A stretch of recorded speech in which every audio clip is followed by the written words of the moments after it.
Zoom administrative camp here, Chini Bidu Shaib Tongo, DCM, Anjan Babu Tongo. Officially, with the knowledge of the administration and the government, we have come to visit two village committees, Sriram Khora, Te Namanjoyo. Line department ni Chini engineers roads and bridges, DWS, power department, and also from rural development department they have come. We have heard the requirement from the people of these two village committees. Oro bor road dangnai, boro DWS ni machine rok cholia, and both the sides, villagers and the officials, we are satisfied with the discussion. Bobo work klaijagnai, they are also very clear. Villagers are also very clear. Tamu tamu borong nangnai.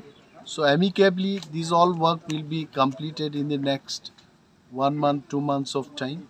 Jekhane fund will inform the government, the concerned department, BDO as well as the officers concerned. They will initiate the file.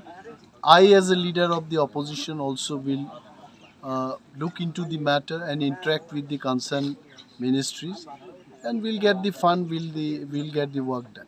So tinini hai omo process choli tongnai jonogon bagi jengjoton phayo, officers, politicians, everyone came together to work so that the state can go ahead with development work. Thank you.